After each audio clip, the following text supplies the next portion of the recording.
جو میدان میں زندگی کی بازی ہار گئے۔ میں ان چند کرکٹرز کا ذکر کر رہا ہوں جو میدان میں اپنی زندگی کی بازی ہار گئے۔ 5.5 اونس وزنی گیند 90 میل فی گھنٹہ یا اس سے بھی زیادہ رفتار سے آپ کے چہرے یا کھوپڑی کا رخ کرے تو آپ کو اپنی ہڈیاں بچانے کے لیے خاصی تیاری کرنا پڑے گی۔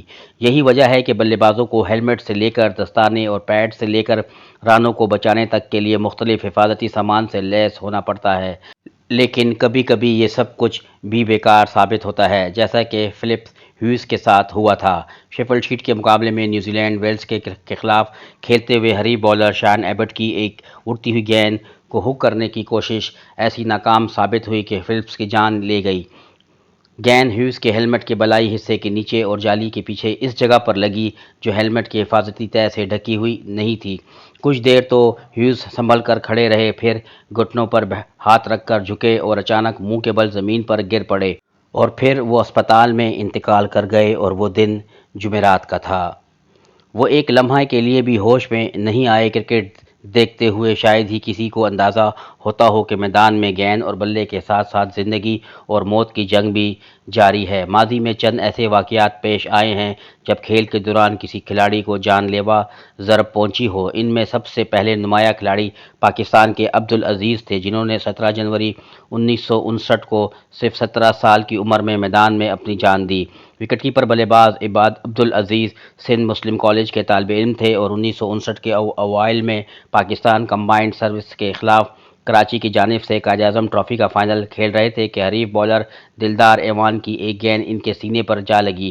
عبدالعزیز کچھ دیر تو سنبھلے رہے اور اگلی گیند کا سامنا کرنے کی تیاری پکڑ ہی رہے تھے کہ اچانک گر پڑے۔ انہیں بے ہوشی کے عالم میں میدان سے اسپتال پہنچایا گیا، لیکن وہ جانبر نہ ہو سکے اور یہ کرکٹ تاریخ میں اپنی نوعیت کا غالباً پہلا واقعہ تھا کوئی کھلاڑی میدان کے اندر چوٹ لگنے کی وجہ سے موت کا شکار ہو گیا ہو۔ عبدالعزیز قائد اعظم ٹرافی میں پاکستان کرکٹ کی تاریخ کے چند عظیم ترین ناموں کے ساتھ کھیل چکے تھے، جن میں حنیف محمد، علیم الدین، وزیر محمد، مشتاق محمد اور انتخاب عالم ان کے ٹیم میٹس تھے۔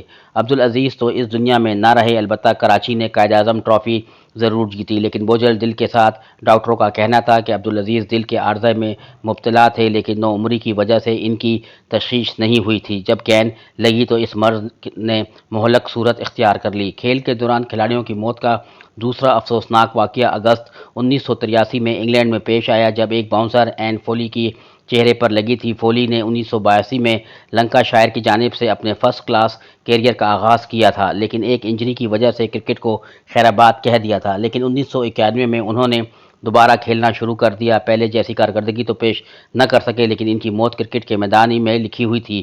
30 اگست 1993 کو وائٹ ہیون کی جانب سے ورکنگٹن کے خلاف ایک کلب میچ کھیل رہے تھے کہ حریف بالر کا ایک باؤنسر ان کے چہرے کی آنکھ کے عین نیچے جا لگا۔ زخمی حالت میں انہیں ہسپتال لایا گیا، جہاں بے ہوشی کے عالم میں انہیں دل کا دورہ پڑا اور وہ چل بسے۔ اس وقت فولی کی عمر تقریباً 30 سال تھی۔ ان دونوں واقعات میں بیٹسمینوں کی بدقسمتی نے انہیں موت کے منہ میں دھکیلا، لیکن 20 فروری 1998 کو فیلڈر کی موت کا عجیب واقعہ پیش آیا۔ ہندوستان کے معروف کھلاڑی رامن لامبا بین الاقوامی کرکٹ میں شاندار آغاز کے بعد اپنی جگہ برقرار نہ رکھ سکے۔ انٹرنیشنل کرکٹ میں اپنے مستقبل کو تاریک ہوتا دیکھ کر وہ لیگ کرکٹ سے وابستہ ہو گئے۔ پہلے آئرلینڈ میں کھیلے اور پھر بنگلہ دیش کا رخ کیا، جہاں انہیں بہت عزت ملی، یہاں تک کہ انہیں ڈھاکہ کا ڈان کہا جاتا تھا۔ 1998 میں ڈھاکہ پریمیئر لیگ کے فائنل میں رامن لامبا ابھانی کریا چکرا کی نمائندگی کر رہے تھے کہ کپتان نے انہیں فارورڈ شارٹ لیگ پر کھڑا کر دیا اور پوچھا کہ کیا ہیلمٹ کی ضرورت ہے، جس پر لامبا نے کہا کہ صرف 3 گیندوں کی تو بات ہے، لیکن اگلی ہی گیند پر محمڈن اسپورٹنگ کے بلے باز محراب حسین نے گیند کو پوری قوت کے ساتھ پل کر دیا۔ گیند سیدھا لامبا کے طرف آئی اور ان کی پیشانی پر اس شدت کے ساتھ لگی کہ ٹکرا کر واپس وکٹ کیپر کے پاس پہنچ گئی۔ لامبا زمین پر گر گئے۔ کھلاڑیوں نے خیریت دریافت کی تو انہوں نے یقین دلایا کہ وہ بالکل ٹھیک ہیں اور پھر بغیر کسی سہارے کے خود ڈریسنگ روم گئے، جہاں کچھ دیر کے بعد ان کی حالت غیر ہونے لگی۔ فوری طور پر اسپتال لے جایا گیا، جہاں وہ بے ہوش ہو گئے اور اس عالم میں 3 روز بعد چل بسے۔ اس دوران ان کے دماغ کا آپریشن بھی کیا گیا، لیکن کوئی کوشش کارکرد ثابت نہ ہو سکی۔ بوقت انتقال لامبا کی عمر 38 سال تھی۔ اکتوبر 2013 میں ہی جنوبی افریقہ میں بھی ایک لیگ مقابلے میں ایک بیٹسمین کی موت واقع ہوئی۔ 32 سالہ ڈین رینڈل وکٹ کیپر بلے باز تھے اور 4 فرسٹ کلاس مقابلوں کا تجربہ رکھتے تھے۔ ہارڈر کرکٹ بورڈ پریمیئر لیگ کے ایک مقابلے میں ایک اڑتی ہوئی گیند کو کھیلنے کی کوشش میں ناکامی ان کی موت کا پروانہ ثابت ہوئی۔ گیند رینڈل کے سر پر لگی اور وہ وہیں میدان میں گر پڑے۔ اسپتال پہنچنے کے باوجود ان کی حالت نہیں سنبھلی اور بالآخر چل بسے۔ جیسا کہ میں آپ کو شروع میں ہی بتا چکا ہوں کہ آسٹریلیا کے فلپس ہیوز بھی ان بدقسمت کھلاڑیوں میں شامل تھے۔ موت ایک بہت بڑا ثانیہ ہوتا ہے، کم سے کم خاندان کے لیے، جو وہ خلا کبھی بھی پر نہیں ہوتا جو ایک جوان موت سے ان کی زندگی میں پیدا ہو جاتا ہے۔ لیکن فلپ ہیوز کا نقصان اس لیے زیادہ محسوس ہوگا کیونکہ وہ ان تمام بد نصیب کھلاڑیوں میں بین الاقوامی کرکٹ کا سب سے زیادہ تجربہ بھی رکھتے تھے اور ان کا مستقبل بھی ان سب کھلاڑیوں کے مقابلے میں کہیں زیادہ روشن دکھائی دیتا تھا۔ ان واقعات سے ثابت ہوتا ہے کہ دو پہلو پر غور کرنا بھی بہت ضروری ہے: ایک کھلاڑی کے لیے سیفٹی گیئر کی اہمیت اور دوسرا اس حفاظتی سامان کا بھی اس قابل ہونا کہ وہ کھلاڑیوں کو کسی بھی ناگہانی حالت سے بچا سکے۔ فیلڈرز کو لاحق خطرات ایک طرف، لیکن پہننے کے باوجود بلے بازوں کے اموات ہیلمٹ کی افادیت پر سوالات اٹھاتی ہے۔